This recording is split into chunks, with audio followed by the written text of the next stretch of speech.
ya estamos dando. Muy bien, pues buenos días, buenas tardes a todos. Pues tenemos con nosotros a Nacho Arnaldo, que para mí es un placer porque aparte ya de haber hecho la tesis con el grupo, pues somos realmente amigos y es un placer que nos cuente todas las cosas en las que esté involucrado.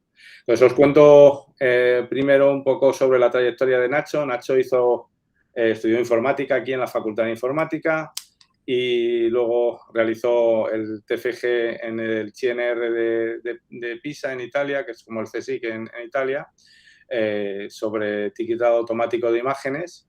Y posteriormente a eso comenzó a hacer la tesis doctoral con nuestro grupo, con Apsis, con temas relacionados con el diseño de sistemas en 3 dimensiones y computación evolutiva. Y después de eso realizó una postdoc en el MIT, centrado en temas de Machine Learning y posteriormente a eso formó parte de una startup que surgió del MIT que se llama PatternX, que fue posteriormente adquirida por CoreLight y es el actual sitio donde Nacho estaba trabajando. ¿Vale? Y bueno, él ha tenido una variedad de roles importante, ha trabajado como investigador aquí en el grupo, como postdoc en el MIT, un poco de todo, ¿no? en PatternX y director de un equipo de ciencia de datos ahora en CoreLight, que es una empresa ubicada en Estados Unidos, ¿no? Si quieres, bueno, Nacho, nos cuentas tú un poco acerca de CoreLight, que creo que sería mejor, ¿no? Que no lo cuente yo, que tú serás más preciso. Así que, bueno, cuando quieras, comienza. Y lo primero de todo, muchas gracias por hacer esta conferencia, que me hace mucha ilusión que nos la cuentes. Gracias a vosotros por invitarme. Gracias por la introducción. Pues, y sobre todo decir que estoy muy agradecido a la Complutense y a Iñaki y a su grupo, porque aprendí muchísimo ahí como doctor y luego hemos seguido en contacto, como él dice, y sigo aprendiendo. Entonces, volviendo a CoreLight, CoreLight es una startup todavía, aunque ya son unas 200 o 300 personas en el ámbito de la ciberseguridad y en concreto está en el ámbito de la seguridad de redes. Entonces, está basada en un proyecto de código abierto que se llama ZIC, que es el que estoy enseñando aquí, que no sé si estaréis familiarizados, pero básicamente es un proyecto, bueno, o una herramienta que permite monitorizar lo que ocurre en la red. Entonces, lo puedes ver como un sensor que lo colocas en una red de ordenadores, escucha todo lo que ocurre, no actúa, no hace nada, pero simplemente escucha y al escuchar genera datos de lo que está pasando. Y donde está la propiedad intelectual y todo el valor añadido es que en vez de generar datos de absolutamente todo lo que ocurre, genera como pues resúmenes, ¿no? Entonces dice, a nivel de distintos protocolos, las conexiones que está habiendo, cuántos datos están pasando de un lado a otro y demás, sin necesidad de hacer un dump de absolutamente todos los datos, que sería demasiado volumen. A partir de ahí, la empresa se creó porque este proyecto de código abierto empezó a ser adoptado en universidades y organizaciones estatales de Estados Unidos, sobre todo, y los fundadores se dieron cuenta de que les costaba mucho a la gente desplegar esto a escala, ¿no? O sea, cuando pasabas de tener, yo qué sé, 100, 200 ordenadores y redes más o menos pequeñas a tener miles de ordenadores, era un lío tener esos sensores y conseguir que funcionaran a escala. Entonces, crearon una empresa de consultoría en la que ellos pues, básicamente daban el servicio de ayudar a la gente a desplegar la herramienta. Y con el tiempo fueron creando un producto acerca de la herramienta de código abierto, de tal manera que unificaran un poco pues, los ordenadores en los que se ejecutaba el código, ¿no? y poder controlarlo mejor. Y al final, pues, desarrollaron una serie de productos, ¿no? Para satisfacer a distintos tamaños de organizaciones que despliegan ese sensor y generan los datos, ¿no? Entonces, es un sensor que está escuchando y luego puedes exportar a distintos data lakes o a distintas plataformas. Y luego, eso fue como el principio de la empresa CoreLight y luego con el tiempo ha ido ampliando las funciones. Entonces, ya no solo es un sensor que genera datos, sino que cada vez hemos invertido más tiempo en crear detecciones y en integrar con otras herramientas. Entonces, donde antes era solo un sensor con este código abierto, ahora hemos integrado una herramienta de IDS, de detección de intrusos en la red también, que es otro proyecto de código abierto que se llama Suricata, similar a Snort, si lo conocéis, en el que puedes desplegar reglas que hagan detección, ¿no? Entonces, eso ya es parte también del sensor o de la máquina que venden.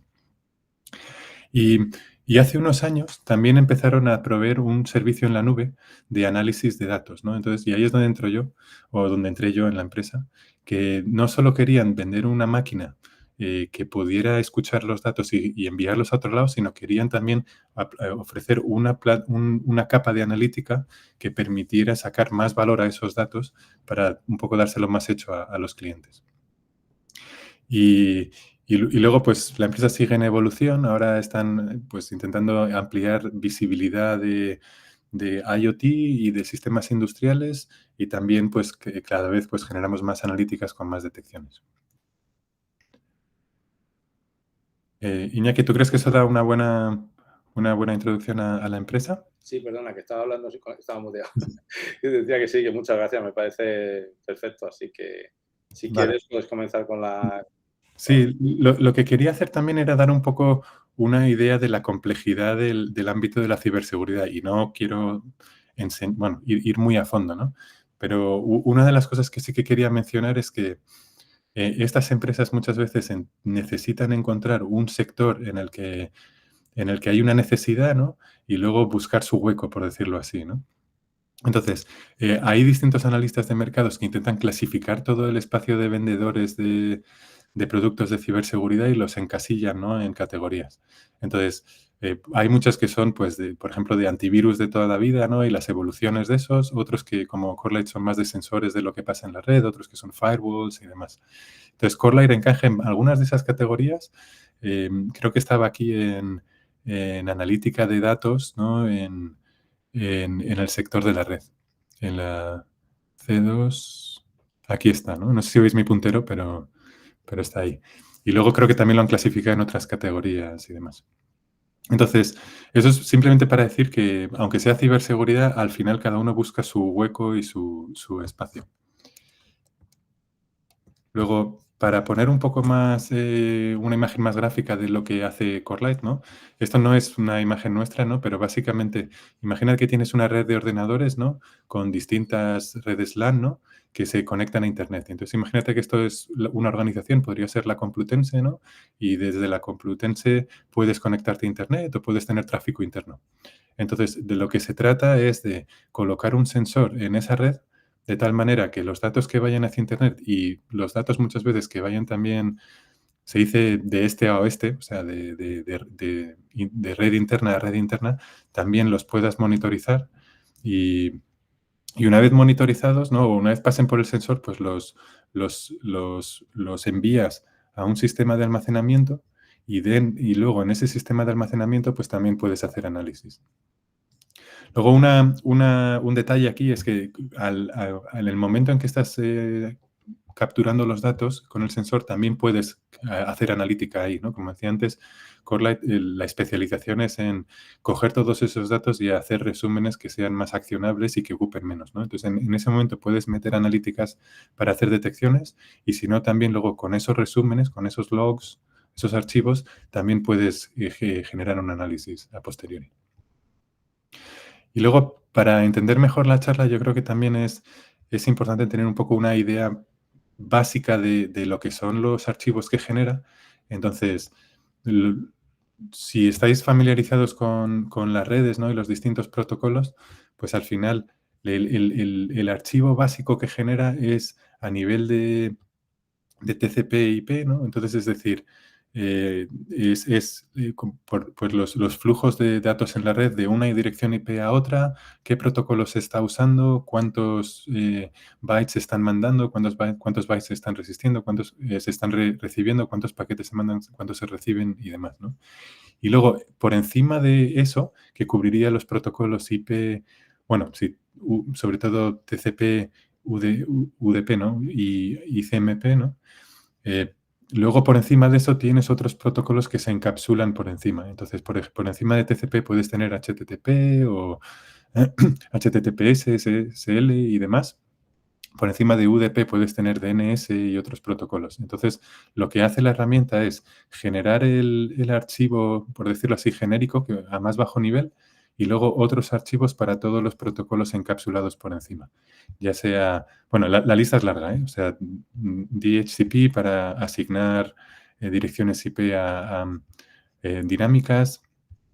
DNS también tiene una lógica para detectar si se están transmitiendo archivos y eso se quedaría registrado en files.log y demás, ¿no? Todos los protocolos que podemos utilizar en la red, FTP, HTTP, Kerberos para Windows sobre todo y demás, pues todos esos tienen un archivo o intentamos tener registrar toda esa actividad en algún archivo. Entonces, luego os puedo dejar los recursos, los links y demás por si queréis verlo. Ya, como digo, esto es una herramienta de código abierto que puedes también ejecutar y jugar un poco con los datos que genera. Para mí como científico de datos, pues es muy interesante porque para empezar aprendo mucho de lo que ocurre en la red y de los protocolos que se utilizan y lo que significa lo que veo en los archivos. Y luego, pues claro, tengo aquí 40 o 50 archivos distintos con los que jugar, por decirlo así, ¿no? Y siempre está la actividad de decir, oye, como uno de los objetivos que tenemos es detectar ataques, ¿no? Hay que entender el ataque para luego entender cómo se manifiesta en la red y correlacionarlo con los archivos que tenemos, ¿no? Entonces es un poco el jugar a detective, decir, oye, si este ataque ocurriera, ¿cómo se manifestaría? ¿Qué protocolos intervendrían? Por lo tanto, ¿en qué archivos tendríamos que mirar? ¿Qué tipo de patrón pensamos que podría ocurrir? Entonces vamos refinando y vamos buscando aquí. Y es un espectro de posibilidades muy, muy amplio. Porque, como digo, muchos ataques, pues hay muchísima variedad de ataques, entonces podrías aquí tener un espacio de desarrollo de detecciones casi infinito.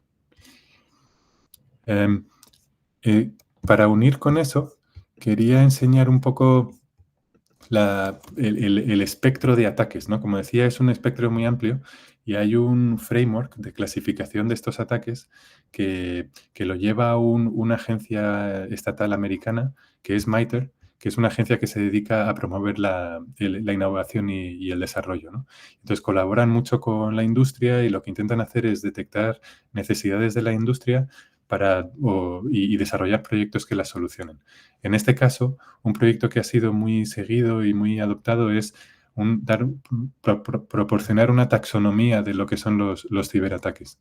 Entonces, han creado este framework, este marco en el que han clasificado todos los ciberataques en distintas fases, van de izquierda a derecha, ¿no? Reconnaissance, que sería un poco descubrir al oponente o al que quieres atacar, o el acceso inicial, ejecución, etcétera, etcétera, hasta lo que puede ser el objetivo final, que puede ser crear daño, ¿no? Esto podría ser un ransomware o exfiltrar datos, ¿no? Robar tarjetas de crédito, por ejemplo.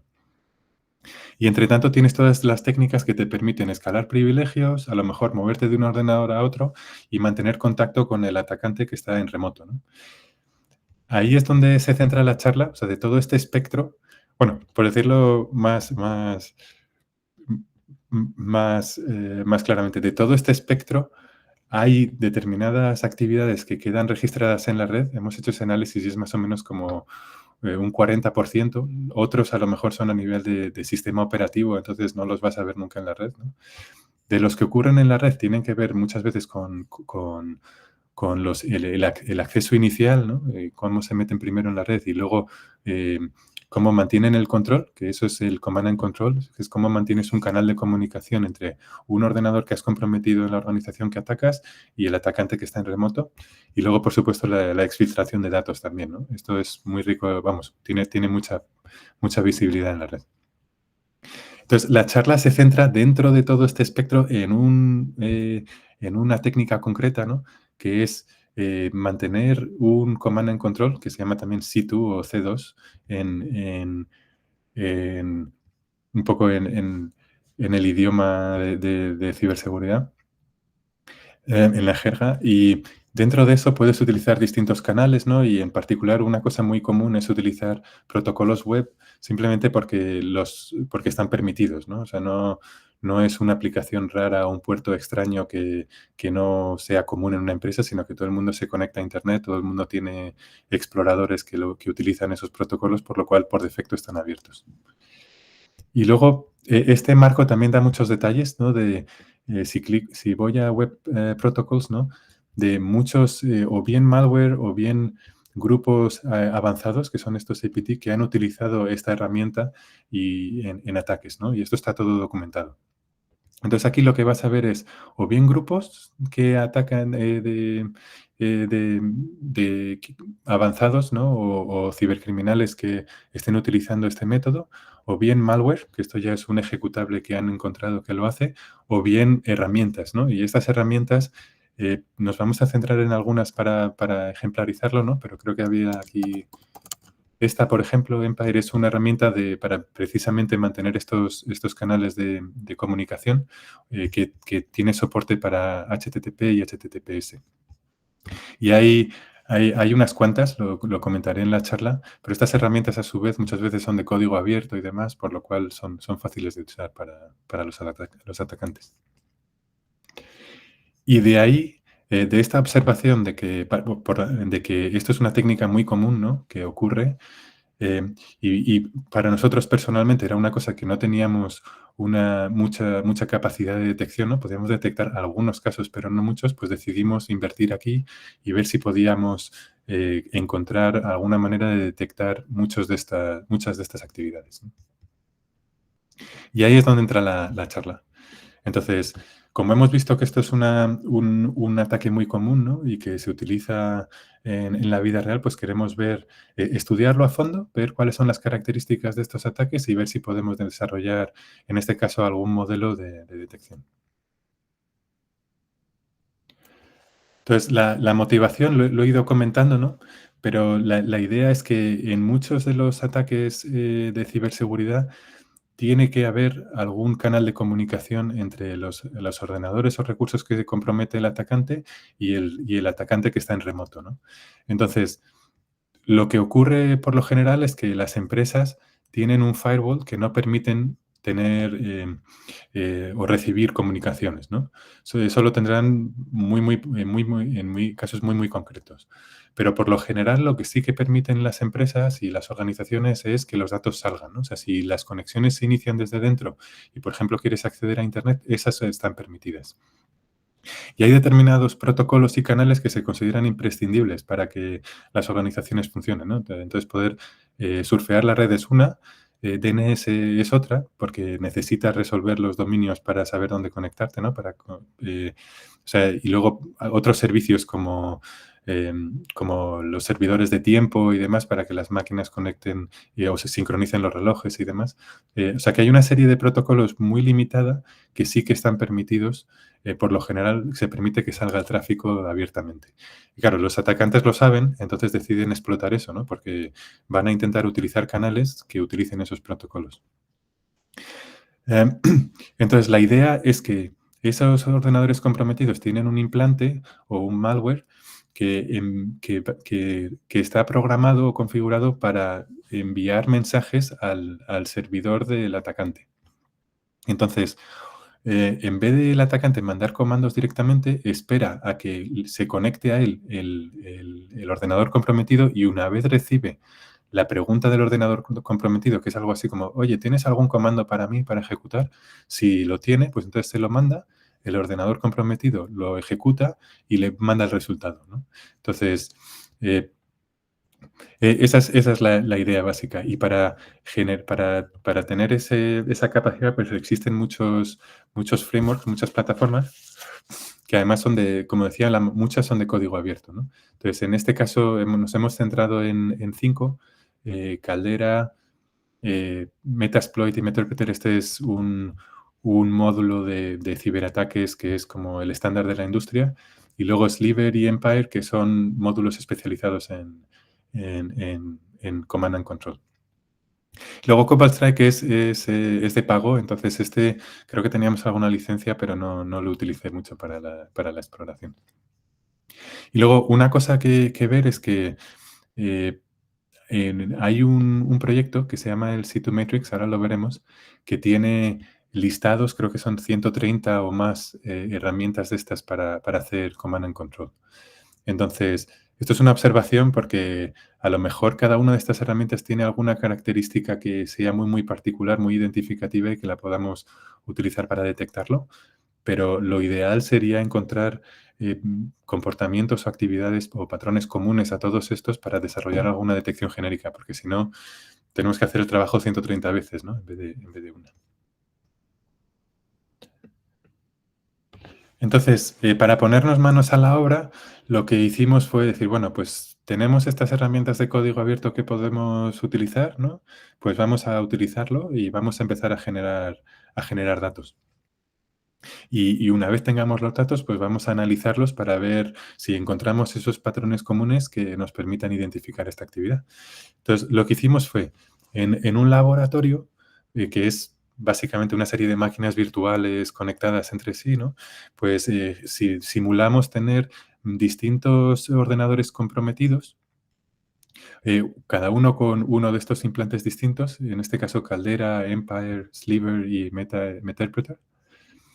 Y cada uno de esos se comunicaba con su respectivo servidor, ¿no? Con Caldera con el de Caldera, Empire con el suyo, etcétera, etcétera.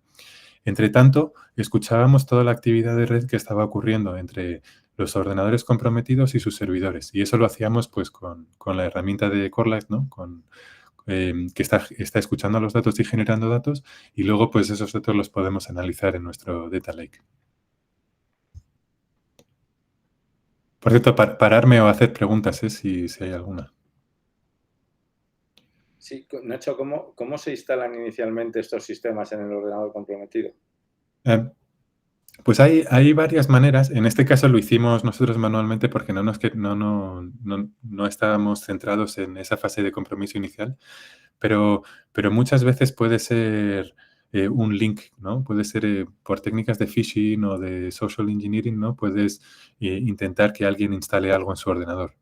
Y muchas veces es un link que te lleva a una página de la que te descargas el implante. Entonces, a lo mejor el link no es tan largo, pero luego te descargas el payload, ¿no? El implante, y luego lo ejecutas. Sí, Nacho, perdona, yo tengo otra pregunta de lo anterior. Cuando al principio de todo hablabas de sensor, ¿Sí? ¿te refieres a una sonda lógica o a un sensor físico que escucha y recoge los datos? O sea, ¿es una sonda syslog o estamos hablando de otra cosa? Piénsalo como un ordenador que está conectado a la red. Entonces, Vale. aquí tiene que haber un switch que bifurque los datos, ¿no? O sea, que replique los datos y por una parte los mande a su destino original y por otro lado los mande al ordenador nuestro para procesarlos. Vale, gracias. Y ya la última, ya hemos empezado con SIC y con el sensor. ¿A qué tasa se amplía? Porque, claro, eso puede ser terrible desde el punto de vista del hardware, ¿no? Sí, bueno, ahí es donde está también muy bien la parte de la propiedad intelectual de la empresa.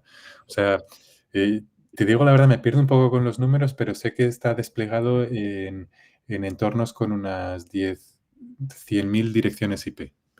Y son empresas del Fortune 100. O sea, en algunas de las, incluso el top 10 empresas del mundo, esto está desplegado.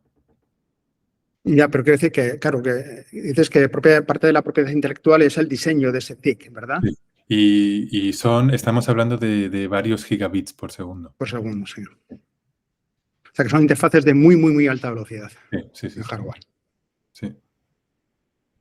Sí, estos sensores, las especificaciones más altas son brutales. Me imaginaba, sí, incluso tendrán componentes de parte mixing a la analógica para hacer todo ese proceso, toda esa sensorización. Sí.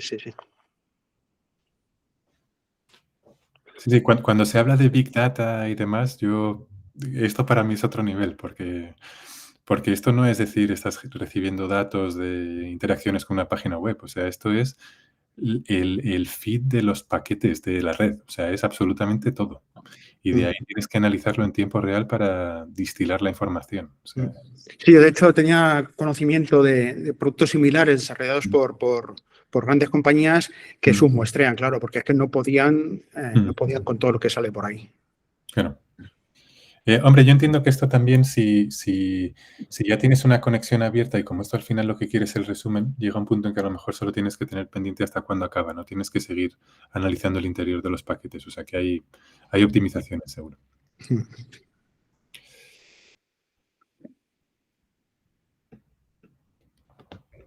Seguimos. Ok, entonces estos lo hemos comentado ya, ¿no? Pero son algunos de los archivos principales que genera y en los que nos vamos a centrar en la charla.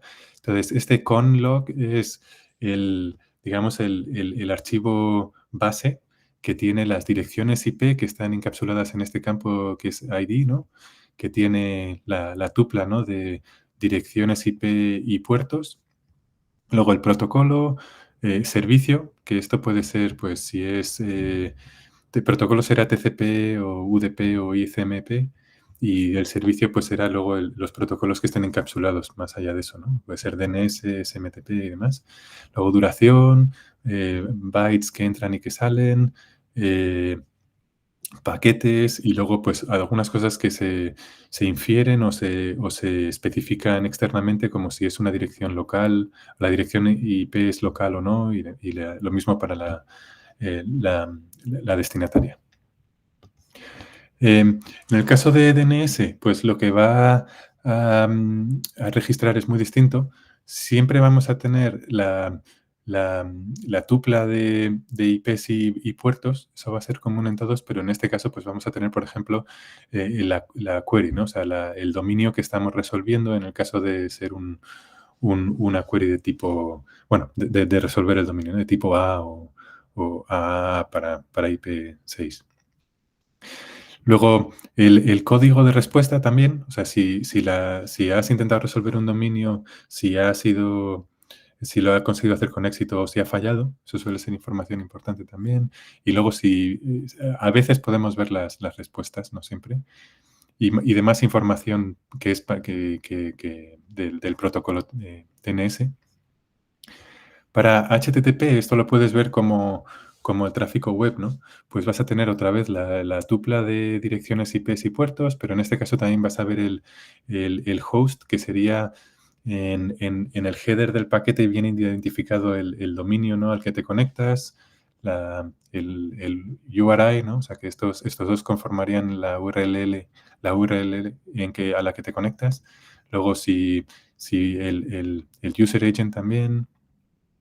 Y luego también el tamaño de la request y de la respuesta. Luego, si está encriptado, pues vemos menos. Si utiliza SSL, vemos menos. Entonces, en ese caso, solo vemos lo que exponen los certificados que se utilizan para establecer la conexión.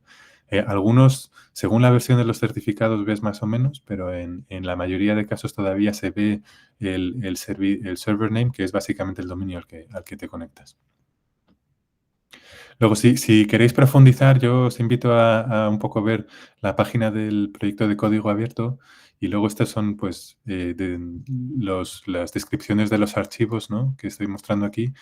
Y luego, si queréis poneros manos a la obra, hay un par de recursos que se pueden explorar. El primero es como una plataforma online de aprendizaje de ciberseguridad, que tiene mucho del lado ofensivo, de cómo ejecutar ataques y demás, pero también del lado defensivo. Y ahí tienen una serie de cursos acerca de la herramienta en sí de código abierto SIG, en los que te dicen, ¿no? Intenta desarrollar una forma de detectar tal y tal, ¿no? Entonces, eso es un ejercicio guiado. Y lo mismo con este es una página web en la que tienes una serie de ejercicios que desarrollar con la herramienta.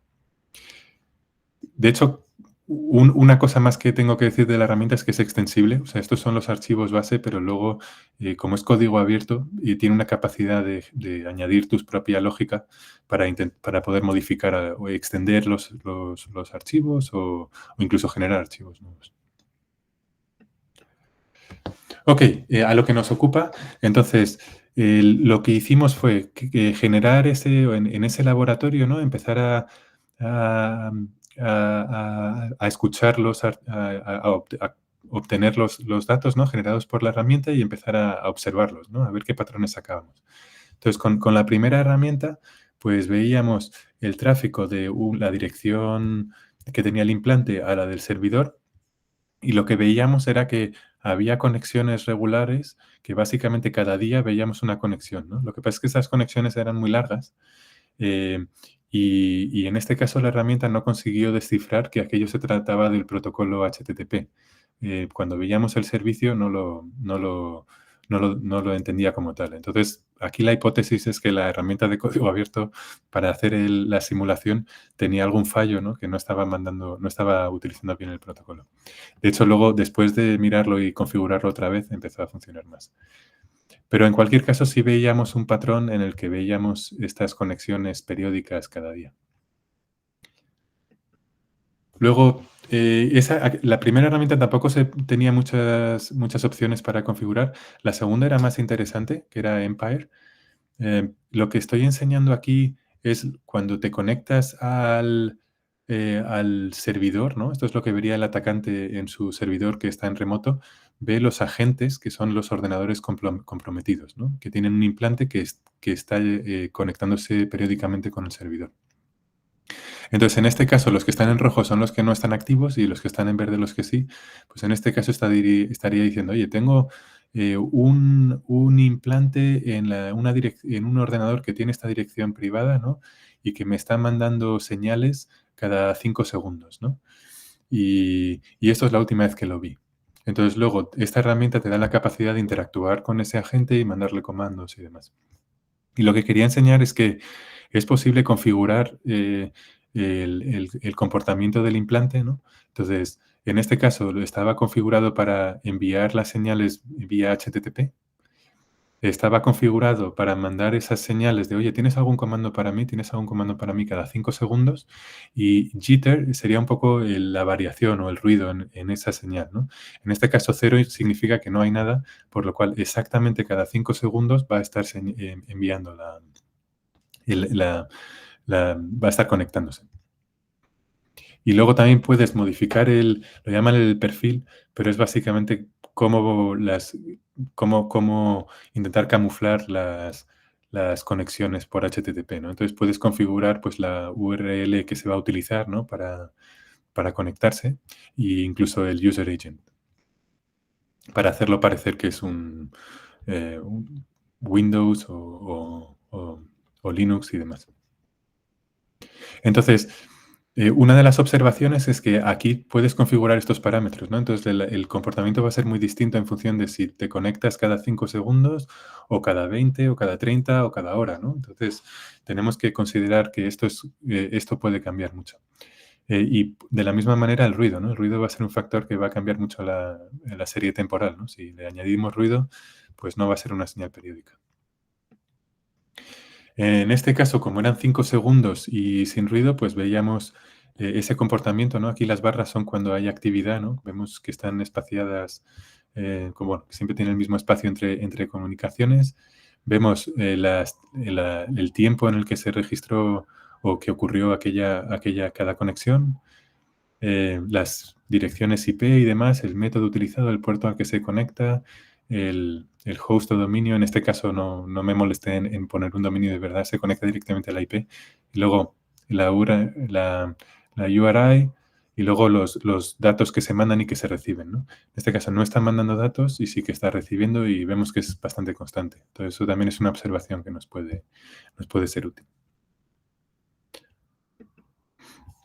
Luego, otra cosa que quería enseñar es que una vez interactúas con esos agentes y empiezas a mandarles comandos, ¿no?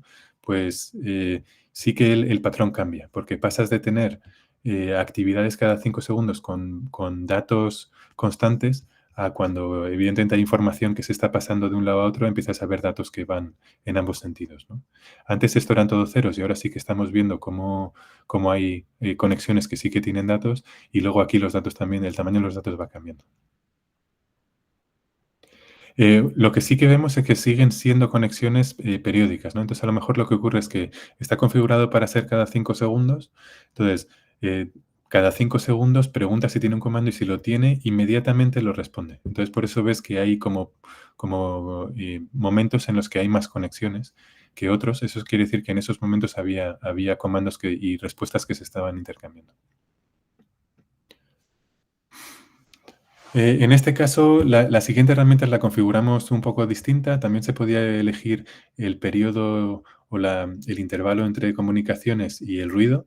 En este caso elegimos 30 segundos y un ruido de 5, por lo cual lo puedes ver como que los intervalos van a ser entre 25 y 35 segundos, ¿no?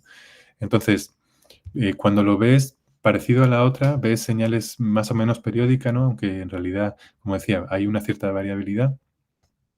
En este caso utiliza varios métodos, post y get, aunque eso puede ser más una cosa específica de la herramienta.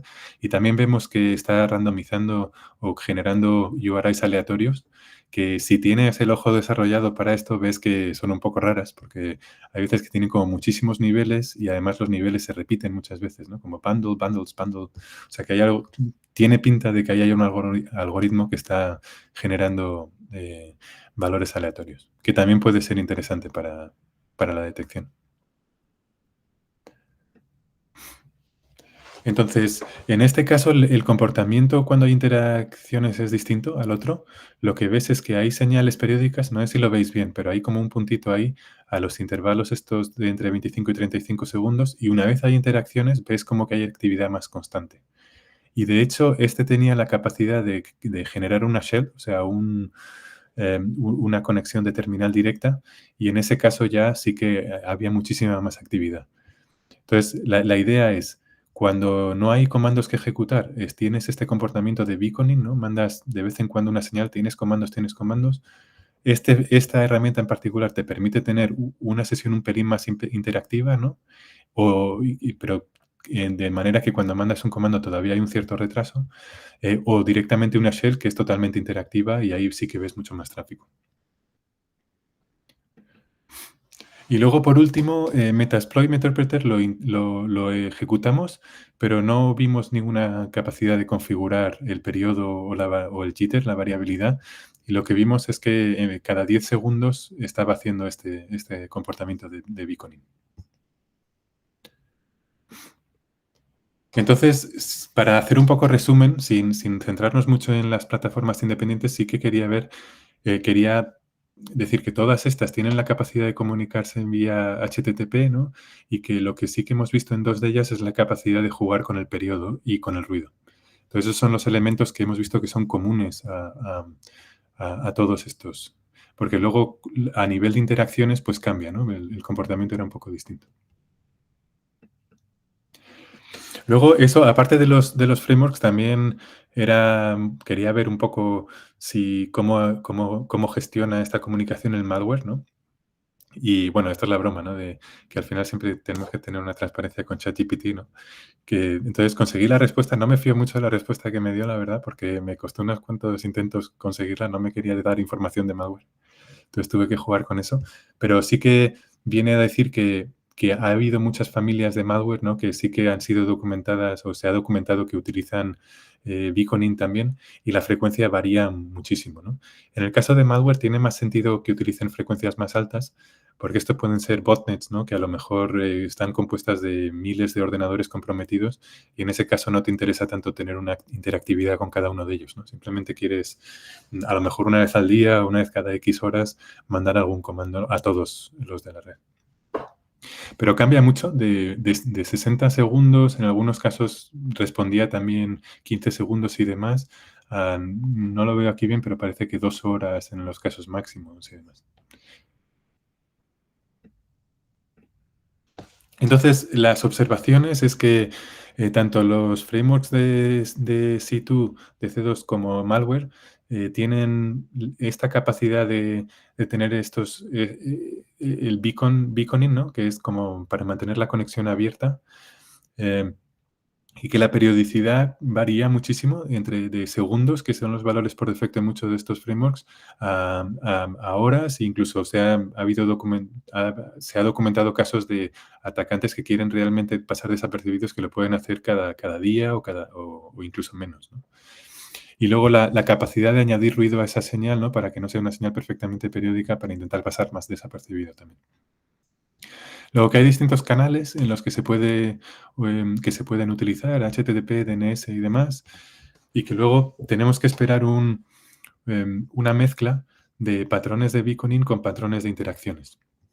Y luego también tener en cuenta, y esto es una cosa más práctica, que la red también tiene sus problemas, ¿no? Y que muchas veces, aunque el ordenador esté programado para hacer algo de una manera totalmente sincronizada, a lo mejor, como lo conseguimos registrar, cuando lo conseguimos registrar tiene un poco de retraso, ¿no? Muchas veces puede haber una latencia de red o puede haber otros problemas en el sensor en sí, ¿no? Que hagan que tardes a lo mejor unos milisegundos en registrar algo, o en el peor de los casos se ha visto hasta casi un segundo, ¿no?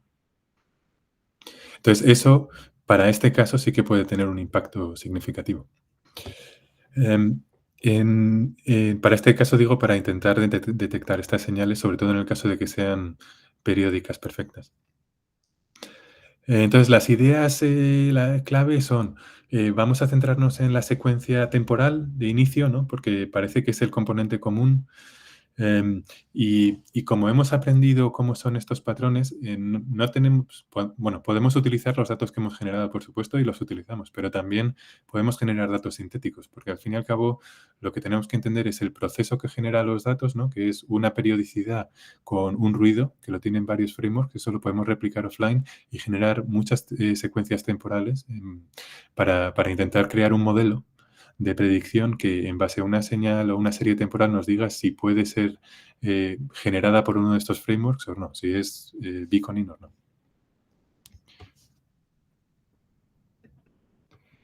¿Alguna duda o pregunta de momento antes de pasar a cómo generamos los datos?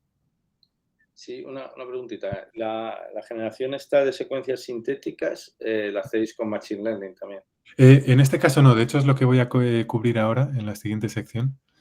En este caso no fue Machine Learning. Entonces, la generación ¿no? sintética era muy sencilla, ¿no? Lo que hacíamos era, primero hacíamos muestreo, ¿no? Decíamos, tenemos un proceso generativo que dice, oye, quiero tener la mitad de casos positivos y la mitad de casos negativos, ¿no? Cuando son positivos, la mitad de esos quiero que tengan ruido y la mitad que no tengan ruido.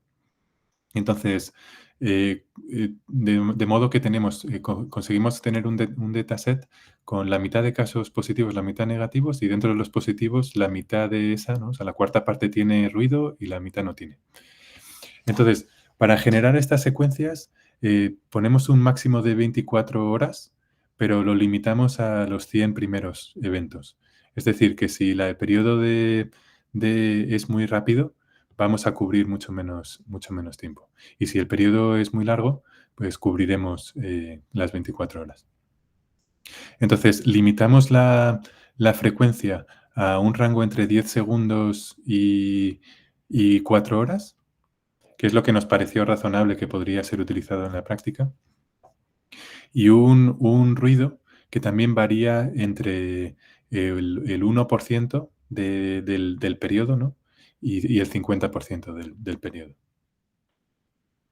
Y luego la latencia de red la simulamos con una distribución. En este caso, ruido blanco, pero bueno, no, solo el positivo, ¿no? No tiene sentido que vaya más rápido que lo que lo generas. Entonces, básicamente varía entre muy pocos segundos y la mayoría es muy poco tiempo, pero en este caso la distribución hacía que el máximo fueran 2 segundos, que ocurría muy pocas veces. Y luego para las secuencias aleatorias simplemente hacemos un muestreo aleatorio entre, si lo ves como una secuencia de 24 horas, ¿no? Entre el momento actual y el final de las 24 horas, de manera que puede empezar tanto en cualquier momento del día y luego el salto puede ser de cualquier dimensión temporal. Y ahora tengo unos ejemplos gráficos para verlo más claro. Entonces, los ejemplos generados positivos sin ruido esos son ejemplos de esto, ¿no? Entonces, el periodo varía mucho. Cuando son 16 segundos, aquí estoy dibujando 24 horas, entonces lo que ves es una línea, pero si dibujas la distribución, ves que el intervalo entre conexiones está centrado en 16 segundos y luego, debido a cómo hemos muestreado la latencia, pues vemos que no son 16 exactos, ¿no? Que cambia entre la mayoría entre 14 y 18 en la práctica. Luego, para periodos más largos, pues ves cómo sí que ves la secuencia temporal, ¿no? En este caso, el algoritmo generativo pues muestreó esta frecuencia o este periodo de hora y media más o menos. Entonces ves cómo ocurren las conexiones cada hora y media más o menos. O uno un poco más largo, ¿no? Que serán unas 4 horas o así, que ves como cada 4 horas hay una conexión, ¿no? En todos estos casos lo que cambia es el periodo, ¿no? Pero sí que ves que son patrones muy, muy regulares. En el siguiente caso son secuencias generadas positivas, pero con ruido. Entonces, lo que vemos aquí es, por ejemplo, una secuencia generada con un muestreo de una frecuencia de un periodo de 24 segundos y con un ruido del 19%, o sea, un 19% de 24 segundos, ¿no? Entonces ves cómo parece una distribución normal, ¿no? O sea, centrada en los 24 segundos, pero más amplia que la que veíamos antes, ¿no? Porque el ruido hace que pueda haber más variabilidad ahí, entre los intervalos. De la misma manera, para secuencias con una periodicidad o con un periodo más largo, ¿no? Empiezas a ver estos patrones en los que sí que ves claras diferencias entre los intervalos, entre comunicaciones, ¿no? Sí que parece que hay una cierta estructura, o por lo menos a mí me lo parece, a lo mejor ya he mirado demasiado de estos, pero es algo que en mi opinión es detectable.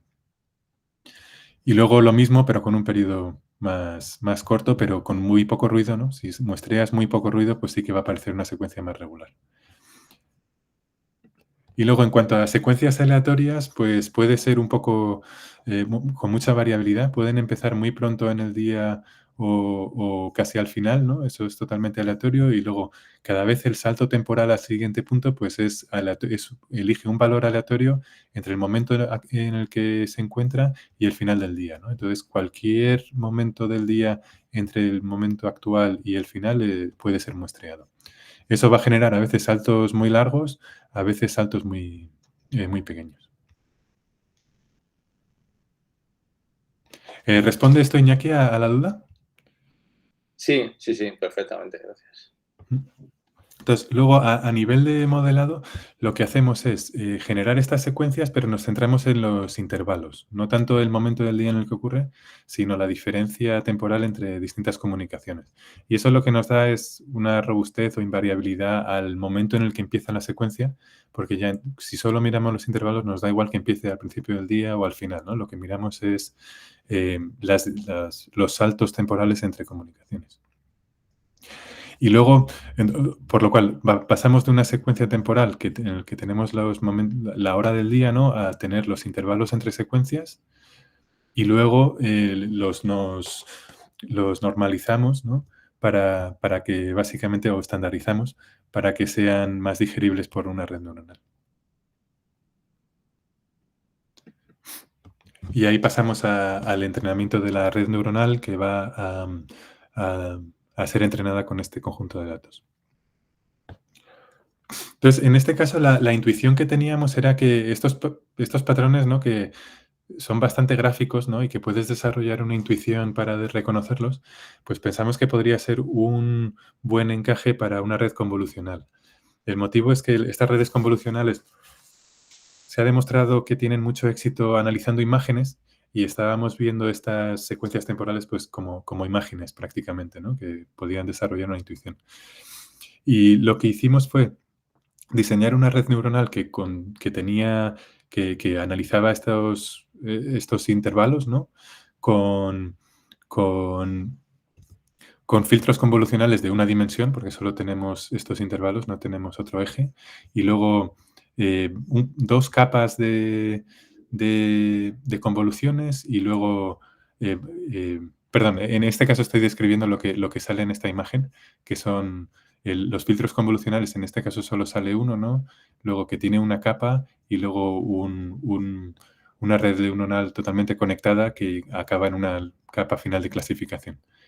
Esta es la ilustración, ¿no?, de lo que estamos haciendo, pero en la práctica utilizamos una red un pelín más complicada solo, que tenía 2 capas de convoluciones y de pooling, con 32 filtros en la primera de tamaño 12. Esto quiere decir que vamos a considerar 12 intervalos a la vez y vamos a aprender 32 patrones dentro de esos intervalos.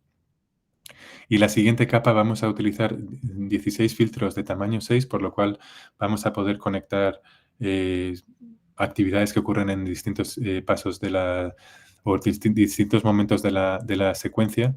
No vamos a estar limitados a solo 12, ¿no?, sino que al tener 2 capas podemos mirar a un segmento más grande de la secuencia. Luego tenemos 2 capas totalmente conectadas y acabado en 2 salidas. Y en este caso la salida, lo que jugamos con ello para que una de las 2 salidas fuera que nos diera un valor, no sé si llamarlo probabilidad, de beaconing, ¿no? Pues que como es entre 0 y 1, pues lo puedes interpretar como una probabilidad de si está haciendo beaconing, y la otra salida nos va a decir si hay ruido o no. Entonces, con esas 2 salidas podemos analizar la precisión, ¿no?, los falsos positivos y falsos negativos del modelo. Y lo que vemos es que parece que está funcionando, ¿no? Porque si vemos la matriz de confusión, ¿no?, cuando realmente es una secuencia de beaconing, ¿no?, generada con nuestro proceso, la detecta, ¿no?, en la inmensa mayoría de los casos, excepto 85, ¿no? O sea, aquí estamos perdiendo 85. Y luego, cuando es una secuencia aleatoria, también lo detecta así en la inmensa mayoría de los casos, pero sí que estamos teniendo 248 aquí falsos positivos. Sí hay que decir que miré bien, me centré en estos errores, ¿no?, en los 85 falsos negativos y los 248 falsos positivos, y lo que vi es que estos muchas veces se correspondían a casos que tenían un ratio de ruido a señal, ¿no?, muy elevado. O sea, eso puede ser casos en los que el jitter muestreado era muy alto, o bien casos en los que el periodo era muy pequeño y de tal manera que la latencia de red entraba en juego y básicamente no había una señal muy clara de que aquello tuviera una estructura o una periodicidad. Y para los falsos positivos era más interesante porque eran secuencias que eran aleatorias, pero por casualidad, ¿no?, o por probabilidad, ¿no?, parecían regulares, ¿no? Entonces eran entendibles, ¿no? Y no eran muchas, pero claro, al generar un dataset de 1 millón de datos, y en este caso el test dataset, ¿no?, que es lo que dejamos de lado para evaluar, eran 200.000 o 300.000, perdón, ejemplos, pues alguno salió que parecía periódico. En cuanto a la detección de jitter, también funciona bien, ¿no? Tiene buena... La matriz de confusión también es positivo, pero sí que es más... No es una señal tan clara como la de si hay beaconing o no. Entonces aquí esto lo tenemos también que interpretar con un poco más de precaución. Entonces hay muchos casos en los que hay jitter y no lo detectamos. A lo mejor la señal es tan compleja o tan variada que el modelo no es capaz de decidir si es ruido debido al proceso generativo o si es ruido sin más. Entonces, esa validación está bien, pero no nos transmite si en la práctica esto funciona o no, ¿no? Entonces, es el siguiente paso. Es como una vez tenemos un conjunto de datos y un modelo que creemos que funciona, cuando lo ponemos en práctica en la realidad, ¿qué nos encontramos? Y para esto utilizamos distintas pruebas, y este es el proceso que... Hay una pregunta de Nacho. Nacho, soy Nacho, sí. Nada, una pregunta, pero la verdad es que no sé mucho del tema, me da un poco de vergüenza y no sé si tiene sentido o no, pero de lo poco que sabía de CNNs, claro, aplicado a imágenes, ¿no? Normalmente digamos que los features a veces son directamente los píxeles de la imagen, ¿no? O sea, que a cada, digamos, conjunto de filtro entraban píxeles. Aquí cuando hablabas antes de intervalos, o sea, al final exactamente qué información está entrando a cada neurona, por decirlo de alguna manera, o a cada filtro de 6x6 bueno, no, 6x1 porque es de una dimensión. Como timestamps de tiempo, o sea, aquí ya no hay nada de información acerca de destinatario de IP, o sea, yo que sé, información de IP, TCP, puertos. Aquí ya no analizas nada de eso, ¿no? En este caso no. Lo que estamos utilizando es los intervalos entre comunicaciones y los estandarizamos. Entonces son secuencias de hasta 100 intervalos y secuencias de una dimensión solo. Y luego los filtros... Un intervalo en sí mismo es ya multidimensional, ¿no? Cuando decías entonces en la CNN que tenías filtros de 6 o ya no me acuerdo las dos dimensiones que mencionabas. No, en realidad es una dimensión solo.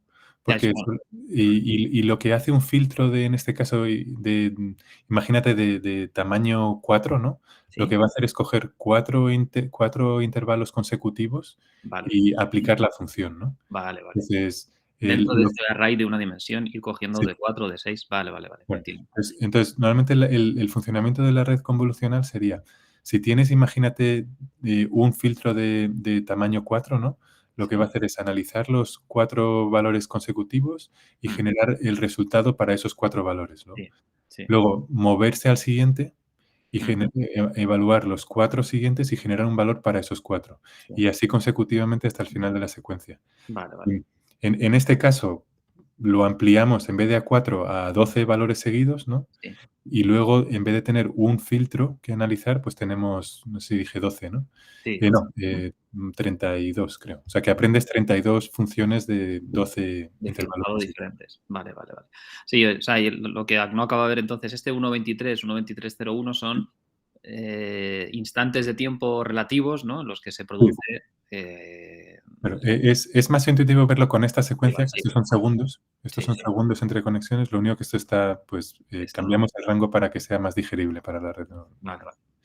En el caso de imágenes, simplemente, pues, tendrías, en vez de arrays de una dimensión, pues, serían de 2 o 3 dimensiones. Y los filtros, en vez de ver regiones de 4 elementos consecutivos, pues, sería una matriz, seguramente, de 4x4 o 4x4x3 si miras los canales también. Vale, muchísimas gracias. Y ya que estamos, Nacho, ¿cómo de importante es esa normalización para que funcione bien el algoritmo? Pues no experimentamos con eso en este caso porque es como una práctica establecida. Lo que tengo entendido es que valores muy grandes pueden ser problemáticos a la hora de entrenar la red, porque pueden generar, en el algoritmo de backpropagation, ¿no? Pueden generar gradientes que se van de rango. Entonces puede generar errores ahí. Vale, gracias.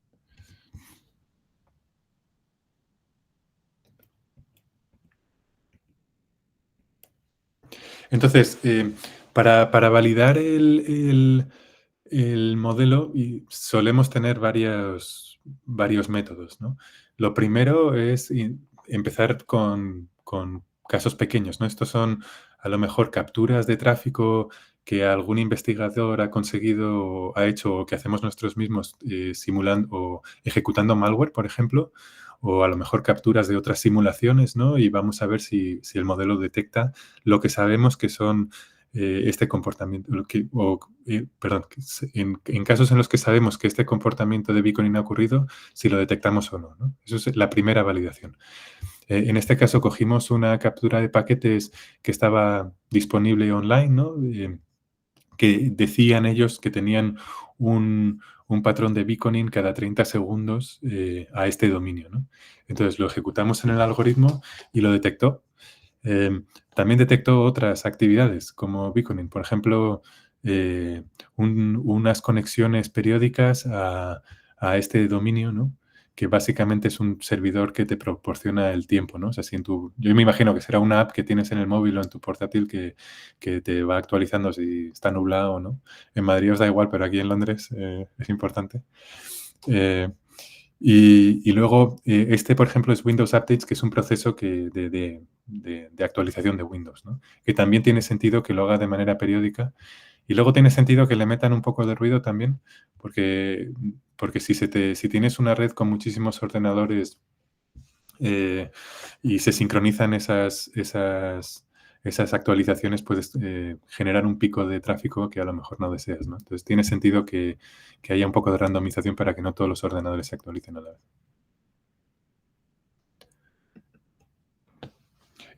Y luego el siguiente paso para mí era, bueno, voy a probar esto en mi casa, ¿no? En mi, entre comillas, laboratorio personal. Entonces lo que hago en casa es tengo un sensor que es como la versión para entusiastas, ¿no? del producto que puedes desplegar en tu propia casa y escucharlo, el tráfico que tú mismo generas. Entonces, yo tenía curiosidad de decir, oye, a ver si va a haber algo aquí que esté haciendo estos beacons y me tengo que preocupar. Entonces, analicé unas cuantas semanas de tráfico de mi propia casa, ¿no? Y sí que detectaba señales en los que había beaconing. Ninguna preocupante, por suerte. Entonces, muchas eran, por ejemplo, para NTP, que esto es el servicio de sincronización de los relojes, ¿no? De los ordenadores. Entonces, eso tiene sentido que periódicamente se esté conectando al servidor y demás. Y luego, otras cosas que aprendí, ¿no? Que esto es una de las cosas que pasa mucho en este dominio, que no dejas de aprender cómo funcionan los distintos dispositivos que tienes, ordenadores y demás. Entonces, estos de NTP de tiempo que detecté, todos tenían un periodo de 1 hora, ¿no? El siguiente es, en realidad, un aparato que tengo para manejar la calefacción, ¿no? Que básicamente tiene la calefacción, aquí los radiadores tienen unos sensores que se conectan a un dispositivo central y tú puedes conectarte mediante tu app a ese dispositivo central. Y resulta que ese dispositivo central está actuando como un implante de command and control, ¿no? Porque me está cada 300 segundos, cada 5 minutos, preguntando si hay algún comando, si quiero cambiar la configuración de la calefacción, si quiero subir la temperatura en un cuarto u otro, ¿no? Entonces, es muy parecido, es una buena analogía a los métodos de command and control, ¿no? Porque cada 5 minutos me está preguntando, ¿quieres cambiar algo? ¿Quieres cambiar algo? ¿Quieres cambiar algo? El siguiente era un extensor de Wi-Fi que tengo, que también cada 60 segundos se estaba conectando al Wi-Fi central. Y luego este es una conexión que está haciendo el router en sí al servidor root de DNS. Imagino que para tener la información de DNS al día, pero no me metí muy a fondo en ese. Luego, también había casos que detectaba beaconing con jitter, con ruido. Y una cosa que me gustó ver es que puede parecer que hay secuencias temporales, ¿no? Pero también incluso, o sea, que en las secuencias temporales en las que parece que hay cierto comportamiento periódico, era robusto a saltos temporales, ¿no? Entonces, a lo mejor, aunque la señal no fuera continua durante las 24 horas, seguía identificando eso como la actividad que buscamos. Lo cual me gustó porque muchas veces puede ser que por algún motivo pare la actividad y luego se reanude. Y eso yo creo que no lo he podido demostrar, ¿no? Pero la intuición es que utilizar redes convolucionales con filtros locales ayuda, porque a lo mejor estamos analizando 12 intervalos consecutivos, ¿no? Entonces a lo mejor hay una parte de la secuencia en la que se cumplen o los filtros sí que identifican los patrones que están buscando y aunque no la encuentren en todos, a lo mejor es una señal suficiente para determinar que es beaconing. Luego, otra cosa que hice también en el laboratorio de casa es meter un flag, ¿no? O sea, una señal que yo sabía que tenía que detectar el algoritmo simplemente para ver si lo detectaba. Entonces, hice en uno de los ordenadores de casa un script muy fácil, ¿no? Para simplemente cada media hora, pues, intentar resolver este dominio que sabía que no existía, entonces esperaba que fallara. Y el algoritmo lo detectó, ¿no? Lo detectó con la periodicidad, y aquí dibujo la periodicidad de 1 hora. Por cierto, se me ha olvidado comentar en la anterior y en esta. Esto es una manera de dibujar los resultados. Como la red neuronal tenía dos señales, ¿no? 2 salidas. Si está haciendo beaconing y si está haciendo ruido, ¿no? Pues de esta manera puedes visualizar los dos. En este caso, la mayor parte de actividades, el modelo dijo que ni había beaconing y por lo tanto no ruido, ¿no? Y luego en algunos de los casos dijo que había beaconing sin ruido, ¿no? O sea, la señal del beacon, de beaconing era cercana a 1 y la señal de jitter era cercana a 0. Y en estos casos es cuando el algoritmo está, o el modelo está diciendo que tanto que hay jitter con ruido, ¿no? Porque vemos que la señal de beacon es 1 y la señal de ruido de jitter también es 1. Nacho, perdona, ¿Sí? ya que estás ahí en esa figura, o sea, eso diríamos que son las probabilidades que te dan de cada uno de ellos.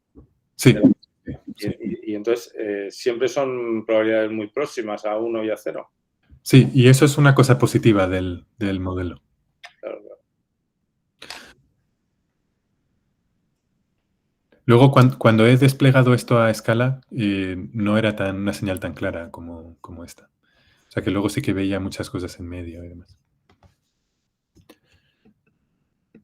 Ok, gracias. Y luego, por último, en mirando SSL, que esto serían las conexiones web encriptadas, ¿no?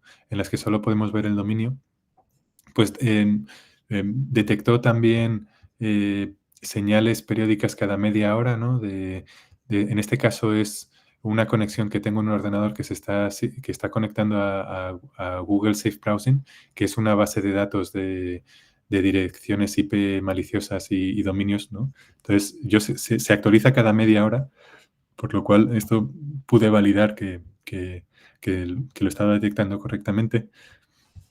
Y luego otros que salieron era esto, que es telemetría que el sensor en sí de Corelight está enviando.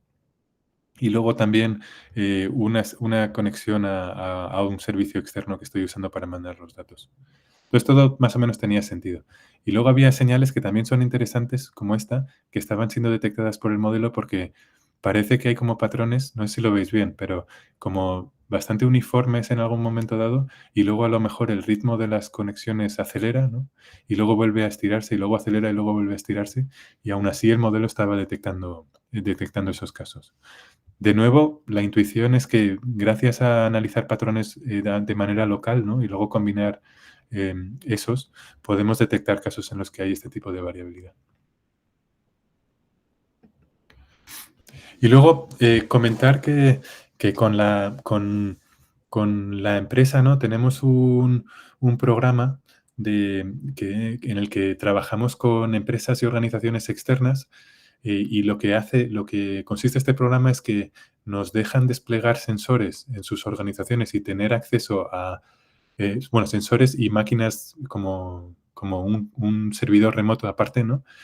De manera que podemos utilizarlos para probar nuevas detecciones o nuevos analizadores de protocolos para generar nuevos datos y demás. El programa estaba compuesto por 10 otras organizaciones que son universidades o también empresas en el mundo privado. Intentamos tener un perfil variado ahí y algunas son muy, muy grandes, ¿no? Entonces, esto es como la prueba de fuego. Vale, has probado con conjuntos de datos sintéticos, luego con muestras que están disponibles en Internet, luego en casa, y esto ya es la prueba de la verdad, ¿no? Es qué pasa cuando nos vamos a 10 sitios de verdad y ponemos esto en práctica, ¿no? ¿Qué nos encontramos? Y esta es como decía, es el proceso que tenemos internamente para validar cualquier modelo o cualquier nueva funcionalidad que desarrollamos, es la prueba que tenemos que hacer. Entonces, en este caso, me centré en analizar distintas combinaciones de origen y destinatario. Podía ser o bien de dirección IP a dirección IP o bien de dirección IP a dominio. El dominio lo ves en determinados protocolos como en DNS porque sería parte de la query que mandas para resolver. En HTTP lo puedes ver también el dominio y en SSL también. Como decía antes, dependiendo del certificado usado, pero en la mayoría de casos lo ves. Y luego las conclusiones fue que claro, como es de esperar, ¿no? Como el volumen ahí es muchísimo más elevado que lo que me había encontrado antes, pues simplemente en preprocesar los datos para generar esas secuencias de intervalos, ya aquello era un problema de escala. Entonces, hice un poco de filtrado de los datos antes para simplificar el problema. En el caso de conlogs, me centré en casos en los que hubiera conexiones establecidas. Esto ya es más un detalle, pero muchas veces ocurre que un ordenador se intenta conectar con otro y falla, ¿no? Entonces, todos esos no nos interesaban ahora.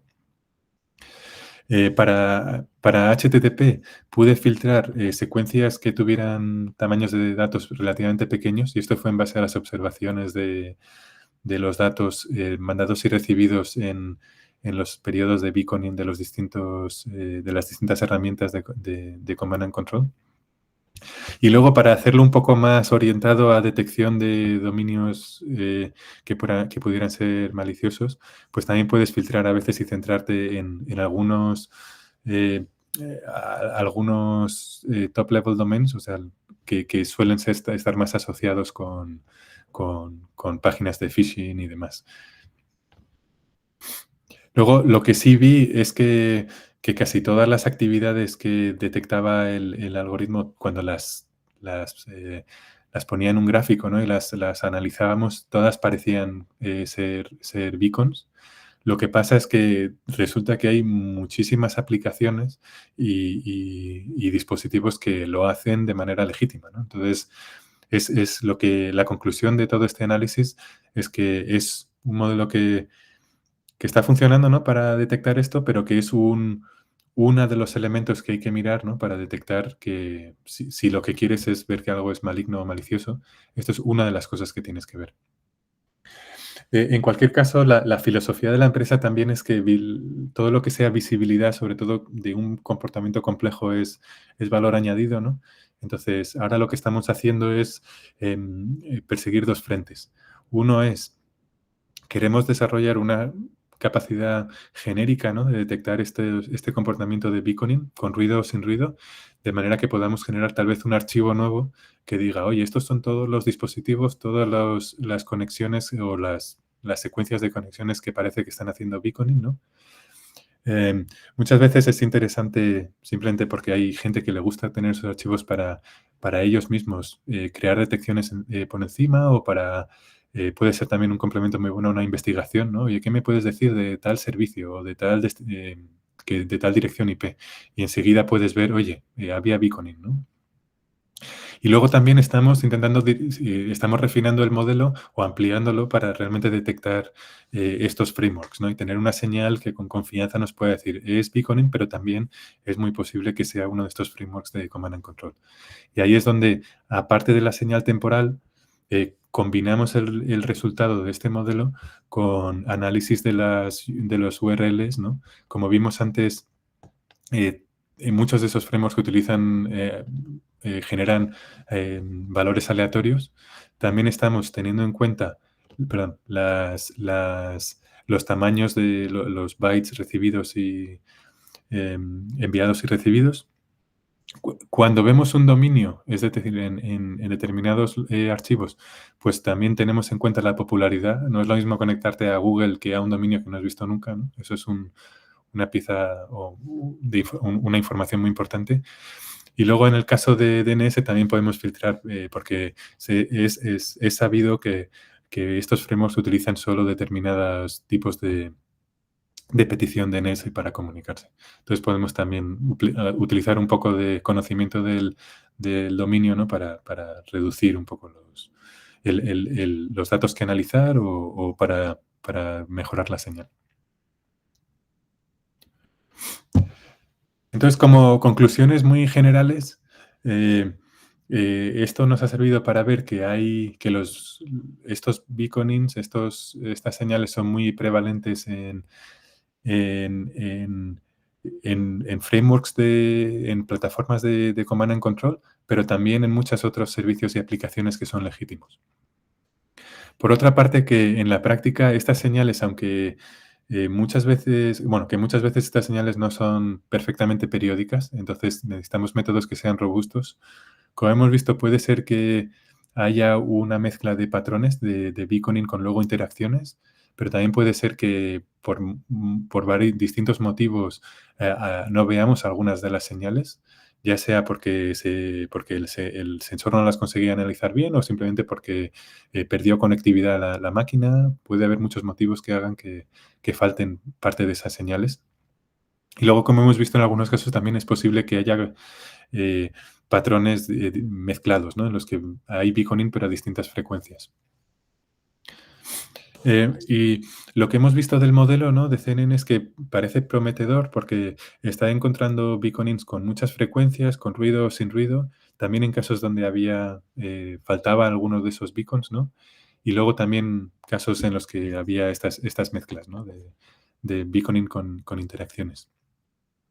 Y luego yo creo que este método también se puede ampliar a ver otros patrones temporales que también hemos visto en alguno de estos frameworks. Por ejemplo, el que estoy enseñando en la derecha es un caso en el que en vez de hacer un beaconing con una frecuencia determinada, tiene un algoritmo de ir ampliando la espera, ¿no? Entonces, a lo mejor primero intentas conectarte cada 5 segundos, pero si falla esperas 10 y si eso vuelve a fallar ya son 20 y luego 40 y luego a lo mejor 2 minutos, ¿no? Y luego vuelves a empezar. Entonces, ese patrón también es un patrón con un perfil temporal bastante claro que creo que podría detectarse con este modelo. Y ya por último, simplemente animaros a probar esto. Si os gusta trastear con sistemas en casa y demás, no es particularmente difícil hacerlo, pero es divertido y siempre se aprende mucho de redes y demás, y me parece una manera muy buena de ponerse manos a la obra y entender un poco más. Y a lo mejor trabajar en algún proyecto aquí y allá, que es una experiencia yo creo que puede servir mucho, sobre todo si os gusta este campo y si queréis perseguir oportunidades aquí. Entonces, ninguno de estos es el lab que tengo en casa, se parece más al de la derecha, pero el de la izquierda es lo que yo quería que se pareciera al mío, pero no se parece nada, eso no está tan ordenado. Y el de la derecha es más o menos lo que hago yo, que al final lo que tienes es un router, ¿no? Si os apetece montarlo en casa, ¿no? Es un router al que te conectas, o un punto de acceso al que te conectas más bien, por Wi-Fi. Entonces, ese tiene el cable amarillo aquí que está yendo al switch. El switch luego bifurca la información. Una parte va al sensor, que sería esta parte de la derecha, ¿no? Y otra parte va al router, que iría a Internet, ¿no? Eso es lo que habría que montar. Entonces, luego, si te conectas a este punto de acceso, pues toda la información que te conectas va a pasar por el switch, va a ir al sensor y también va a ir a Internet. O sea, no vas a perder funcionalidad de ningún tipo, pero sí que vas a poder monitorizar la actividad. Y con eso, ya era lo que os quería presentar. Espero que os haya gustado y, por supuesto, si hay preguntas o ideas, encantado de discutir. Muy bien, pues muchas gracias. Como si escucharas un aplauso que te estamos dando, ¿vale? y nada, pues pasamos al turno de preguntas. Mira, empezamos con Denis Coronel, que tiene una pregunta. Cuando quieras, Denis. Muy buenas. Mi pregunta era, ¿qué tan difícil es la instalación de este tipo de no sé cómo llamar, del nombre que nos explicó? ¿De los sensores? Exacto, de los sensores. Bueno, a ver, depende muchísimo del tamaño de la organización que quieras monitorizar, ¿no? Yo la verdad es que no es mi campo, o sea, tampoco te sé decir muy bien, pero sí que es un proceso. Lo que sí que puedo decir es que no es un proceso inmediato, ¿no? O sea, cuando estás hablando de una organización de miles de personas, ¿no? No te la juegas a dejar a la organización sin conexión a Internet, ¿no? Entonces, es un proceso que tiene que tener una serie de aprobaciones, ¿no? Sobre todo suele haber un equipo de red, ¿no? De Network Operations, de operaciones de red, que son los que dirigen esto. Entonces, por lo general, tienen una serie de puntos de acceso, intentan que la mayoría de conexiones o la mayoría de conexiones que salgan a Internet pasen por un mismo canal, ¿no? Para poder aplicar un firewall y demás, Entonces, por lo general, en ese punto es donde es mejor conectar la señal y tener un switch entre ese canal de salida y el firewall que te bifurquen los datos a un sensor. De manera que veas las conexiones que se dice de dentro a fuera, ¿no? O norte-sur, ¿no? Se llama. Cómo de difícil es hacerlo en práctica no lo he hecho nunca en ese tamaño. En casa no fue muy complicado para mí instalarlo. Yo creo que en 1 hora o 2 lo tenía todo instalado.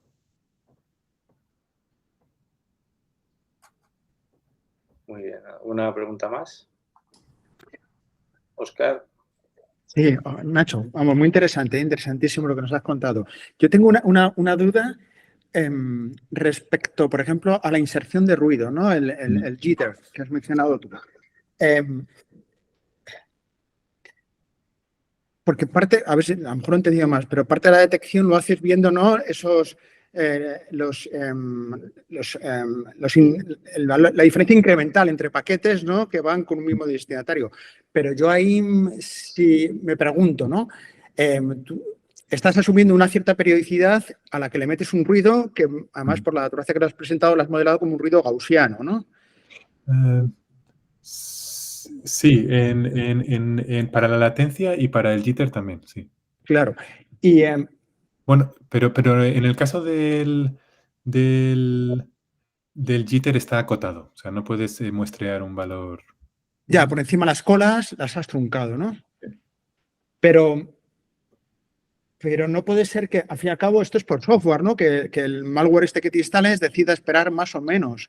Sí. ¿No supone ese tipo de modelado como una restricción al tipo de ruido que podéis insertar? Es decir, podría decidir que es tan equiprobable meter un ruido en vez de ser una campana, pues que sea una función de distribución plana o bimodal o de cualquier otra naturaleza. Y cómo quiero decir que yo puedo hacer tan random como yo quiera esa distribución de paquetes. Y claro, sí. empieza a ser esto demasiado parecido a ruido y demasiado poco parecido a señal, ¿no? ¿Cómo manejar esa situación? Sí, pues buena pregunta. Esa fue más en base a las observaciones que vimos de los frameworks actuales, cómo funcionan, ¿no? No he visto ninguno que haga lo que tú dices, ¿no? Que te genere una señal completamente aleatoria. En ese caso, pues yo creo que este modelo no aplicaría si fuera eso. Intentaría buscar otras maneras de detectar eso, porque claramente el componente temporal no sería fácil de diferenciar. Vale. Y, por ejemplo, se me acaba de ocurrir ahora sobre la marcha, o sea que esto no es una idea, es una ocurrencia, pero por ejemplo haciendo un análisis de Fourier de la periodicidad y viendo las componentes espectrales, ¿se podría a lo mejor también o no? Sí. De hecho, yo creo que según lo mires está relacionado también con las redes convolucionales, porque al final lo estamos pasando esto a intervalos, ¿no? Que es más tal vez relacionado con frecuencias, ¿no? Y estamos haciendo convoluciones. Entonces no es tan distinto el análisis. Y como la red neuronal estás aprendiendo muchos filtros, o sea, muchas funciones, si inspeccionas esos, es muy posible que esos filtros estén actuando a distintas frecuencias, ¿sabes? A distintos intervalos temporales. A lo mejor hay una que mira patrones y espera que los intervalos estén muy separados y otros que espera que estén muy juntos. Entonces yo creo que no es tan alejado filosóficamente de esto. Había el grupo, yo no, pero el grupo había probado con eso y es prometedor también. Yo simplemente como tengo mi bagaje y mi sesgo, dije, pues a mí me parece que esto es un método apropiado y como lo que probamos funcionó, tampoco teníamos mucho argumento para intentar pasar más tiempo probando otras cosas, ¿no? Como estamos siempre en este espacio en el que siempre hay un ataque más, ¿no? Es difícil justificar pasar más tiempo cuando ya tienes algo que crees que funciona. Pero sí, totalmente. Eso estoy seguro que funcionará también. Pues nada, lo dicho, me ha encantado, vamos, la presentación. Muchas gracias. Gracias. También eso te lo iba a preguntar yo, así que ya te lo voy a preguntar. Bueno, pues, ¿alguna pregunta más por ahí? Tengo por aquí algunas también. Bueno, te hago preguntar. Aparte de las redes convolucionales, ¿qué otras técnicas de Machine Learning utilizáis en la empresa para Sí. este tipo de cosas? Pues tenemos una serie de modelos supervisados de detección y la mayoría están basados en modelos interpretables. Y en particular en Random Forest, árboles de decisiones o bosques, no sé cómo se traduce en español, bosques de decisión o... Sí, no se traduce Random Forest. Random Forest, vale. El motivo es que muchas veces cuando generamos una detección, esa detección la tenemos que comunicar, va al producto, ¿no? Y la tenemos que poner delante o presentar a un analista, ¿no? Y es importante que entiendan por qué el modelo detectó algo.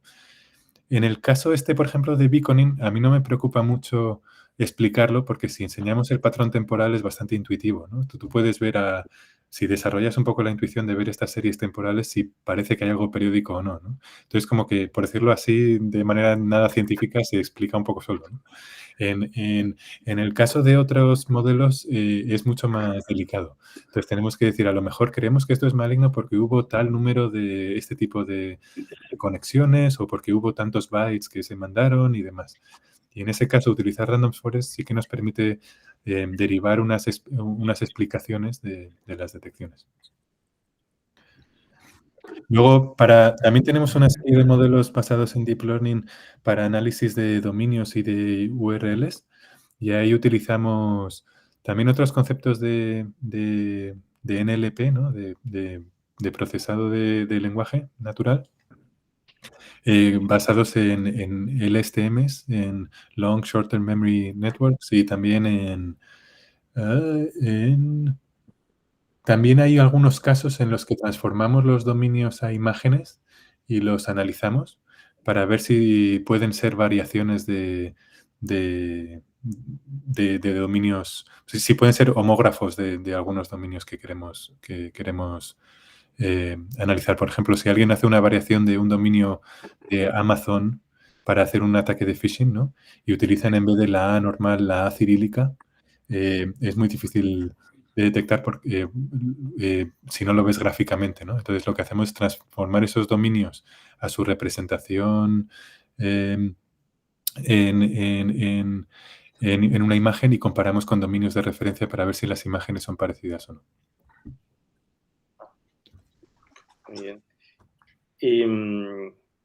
Y claro, en las dificultades, ¿cuáles son las principales dificultades que te enfrentas, ¿no? A la hora de desarrollar este tipo de modelos en un ámbito de ciberseguridad y de grandes dimensiones? Sí, lo primero es que, por decirlo así, te lo tienes que guisar y comer tú, ¿no? O sea, no hay, si quieres detectar un ataque, no hay un dataset ahí en Kaggle o en otro sitio que puedas descargarte y empezar a jugar con él, ¿no? A lo mejor encuentras para algún caso de ataque muy, muy, muy concreto, pero dada la diversidad de ataques que decíamos antes, yo que sé, 300 o así ataques distintos, desde luego no hay datasets para todos. De hecho, en mi vida profesional en este espacio, que a lo mejor llevo 8 años, he encontrado 1 o 2 datasets que me han sido útiles para desarrollar modelos que luego hemos puesto en productos. Entonces, esa es la principal dificultad. Luego, cuando a falta de datasets que estén bien trabajados y que sean útiles, pues te vas a datos reales, ¿no? De datos orgánicos que se hayan generado y no es fácil acceder a ellos, ¿no? Porque las empresas son muy restrictivas con el acceso a sus datos y más si tiene que ver con su propia seguridad, ¿no? Entonces, en casos muy concretos hemos podido acceder a datos reales, ya sea mediante el programa que mencionaba antes de socios que nos dejan acceder y demás. Y luego, incluso si tienes acceso a esos datos, muy rara vez, por no decir nunca, están etiquetados. O sea, tú a lo mejor tienes un acceso de datos como puedo tener yo en estos 10 sitios, que a lo mejor tengo acceso a terabytes de archivos de estos logs, pero nadie me dice, oye, que aquí hay un ataque. Bueno, para ser justos, a lo mejor una vez cada X meses nos dicen, oye, nos han avisado que ocurrió esto tal día a tal hora, pero si no, no lo sabes. Entonces tienes que hacer todo el proceso de etiquetado tú si quieres generar uno de estos modelos también. Y luego, pues también volumen de ataques y volumen de los archivos siempre es un problema, aunque eso yo creo que sea hoy en día no es una limitación. Y luego, básicamente que es un dominio complejo, ¿no? Que estos archivos reflejan actividades de red, pero esas actividades de red las están generando dispositivos de todo tipo, con distintos sistemas operativos, con distintas aplicaciones y demás. Entonces, cuando tú ves un archivo, muchas veces es difícil desarrollar una intuición de lo que está pasando, ¿no? Te tienes que meter a veces mucho en el proceso que está generando esos archivos, que puede ser un ordenador Windows, ¿no? Cómo funciona la autenticación de máquinas Windows entre sí, ¿no? Y una vez entiendes eso, más o menos consigues entender los archivos que estás viendo, pero tienes que meterte muy a fondo en el dominio para sacarle sentido. Y no solo entender los archivos, ¿no? Sino también desarrollar la intuición de entender muy bien un ataque para a su vez entender y cómo se va a reflejar la actividad de ese ataque en los archivos de red, ¿no? O sea que eso es difícil y es uno de los motivos por el que la intersección de ciencia de datos y ciberseguridad como que no acaba de tener el boom, yo creo que han tenido otros sectores con inteligencia artificial, ¿no? Porque hay una complejidad ahí implícita, oculta, que hay muy poca gente que sea capaz de entender mucho del dominio, ¿no? Y a la vez tener las habilidades de ciencia de datos necesarias o de inteligencia artificial para desarrollar estos modelos. Oscar, ¿quería decir algo que te veía por ahí? No. Ah, No, nada. Y bueno, un poco ya para concluir, ¿no? Como esto es una charla de doctorado, ¿no? Pues un par de preguntillas que tengan que ver con eso. Lo primero, ¿cómo te ha servido a ti hacer el doctorado, ¿no? Para tu trayectoria profesional? Pues lo primero que lo recuerdo con muchísimo cariño y lo valoro muchísimo, tanto a nivel profesional como personal, ¿no? Yo creo que a nivel personal fue mucha satisfacción, ¿no? Aprender un tema nuevo o para mí era nuevo, algoritmos evolutivos y el diseño en ese caso de sistemas en 3D, ¿no? Y conseguir pasar de casi cero a entender todos los artículos que leía rápido, a saber quién era quién de la comunidad y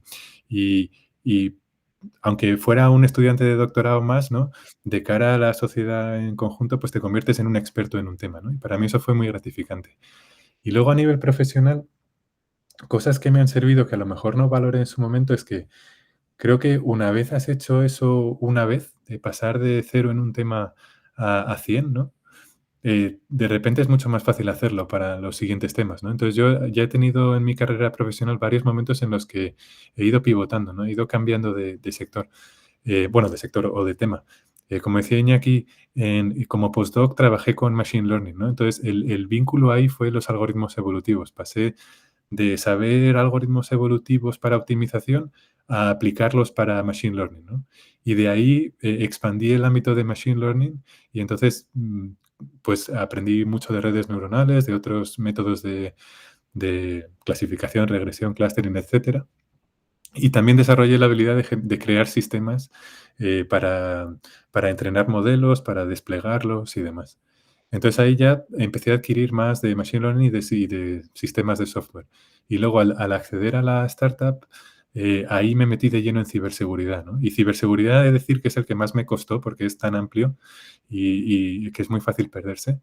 Pero yo creo que la habilidad del doctorado de enfrentarte a un tema nuevo y empezar a desmigarlo, ¿no? Y aprender y construir un modelo mental de cómo es el dominio, eso me sirvió muchísimo. Y veo que hay mucha gente que se mete que no consigue desarrollar ese modelo mental.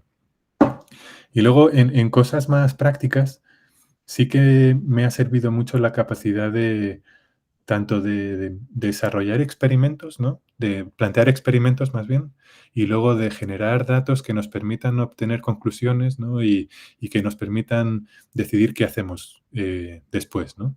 Por ejemplo, en este caso, un experimento fue, aunque no fuera muy científico, ¿no? Pero es decir, oye, vamos a ejecutar esto y cómo lo validamos, ¿no? Teniendo en cuenta que tenemos una señal o no tenemos mucho ground truth, ¿no? No tenemos datos muy etiquetados, ¿cómo hacemos para validarlo, ¿no? Y luego la capacidad de plantear esos experimentos y de generar los datos y luego de analizarlos y presentarlos, eso me ha servido muchísimo siempre. Porque no es lo mismo decir tengo una idea, que tengo una idea, la puedo demostrar, ¿no? O puedo generar datos que la validen, ¿no? Y eso, a la hora de comunicar dentro de la empresa ideas y roadmap, ¿no? De qué hacemos después, qué puede ser útil o qué no, es muy, muy válido. Y se valora mucho también, ¿no? Que no es una discusión a nivel de ideas, sino de datos. Muy bien. Bueno, ¿qué diferencia hay, ¿no?, entre trabajar como investigador y luego involucrarse en una startup desde su comienzo a su proceso de compra por otra compañía? En fin, todo esto es realmente otro mundo, ¿no?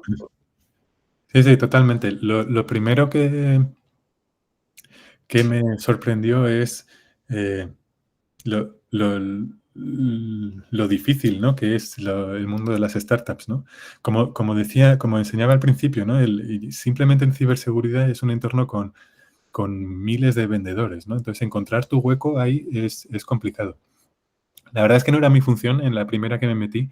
Sí que era una empresa muy joven. Yo creo que era el primer ingeniero, no, segundo ingeniero, no fundador, o sea, y primer científico de datos de la empresa, ¿no?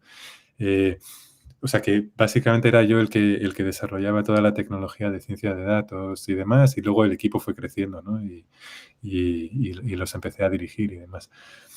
Una cosa que me sorprendió muchísimo es el trabajo que conlleva poner tecnología en un producto. O sea, el coste añadido de tengo un modelo, lo voy a productizar, ese paso, te das cuenta de que necesitas no solo pensar en el código de otra manera, que tiene que ser más robusto, tiene que ser más eficiente, más seguro y demás, pero luego todo lo que tiene que ocurrir para ponerte delante de un cliente, para convencer al cliente, para que luego ese cliente esté contento y demás, ¿no? Entonces, tiene que haber otros equipos que puedan trabajar con ellos o gente que se le dé bien, por lo menos, de que lo sepa hacer. Y tienes también que ser un poco más práctico, ¿no? Que no Claro. tener ese afán que tienes como científico de mejorar hasta la última gota, sino cortar en Claro. algún momento, ¿no? Claro, muchas veces hay muchas capacidades en los productos que se dan por asumidas, ¿no? Que son imprescindibles. Y es un checkbox, ¿no? Y la gente que va a comprar el producto dice, ¿tiene esta capacidad o no la tiene? Muchas veces ahí no preguntan muy bien mucho cómo lo estás haciendo, ¿no?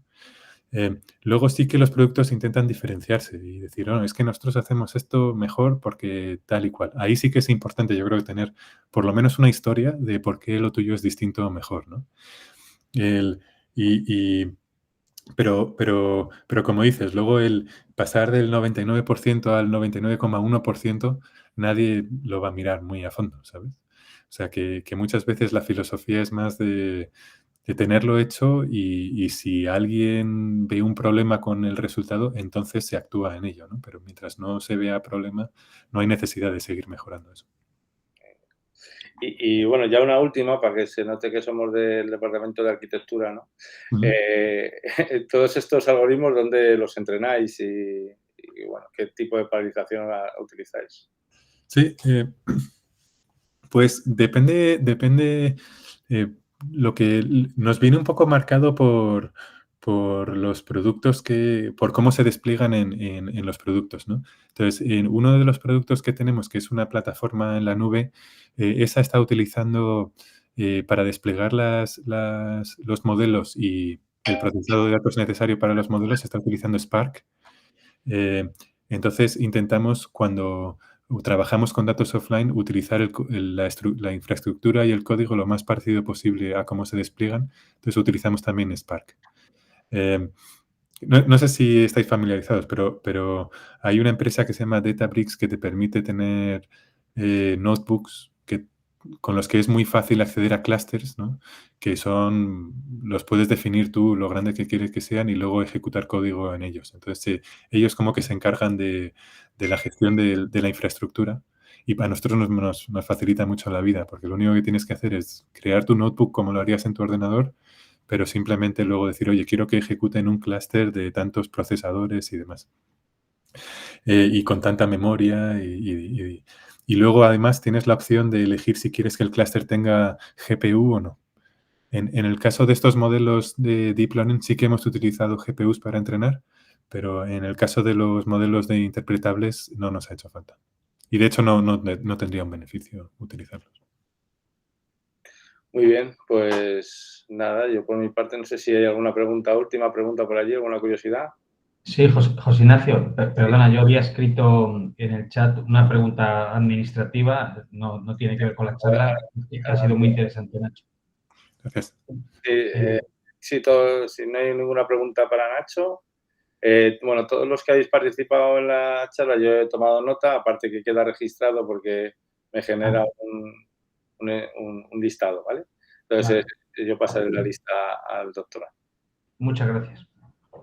Bueno, pues nada, Nacho, pues como siempre has cumplido las expectativas por encima, así que muchísimas gracias y es muy interesante. Bueno, yo ya conocía un poco el tema, me lo habías contado, digamos, de manera más informal y por eso quería invitarte a esta charla porque me parecía que es una visión muy práctica, muy interesante de un tema de Machine Learning y de inteligencia artificial y luego tu experiencia como doctor y postdoc que pues me parece muy interesante para que, bueno, los doctorandos, yo estoy seguro que algunas de las preguntas que te he hecho sobre la practicidad, algunos de nuestros chicos las tendrán en cuenta, ¿verdad, Alberto? y bueno, pues seguiremos en contacto. Así que nada. Un abrazo fuerte, Nacho, y gracias por la charla. Pues muchas gracias a vosotros, un placer. Chao. Hasta luego. Venga, adiós, Nacho, chao. Adiós. Hasta luego, gracias.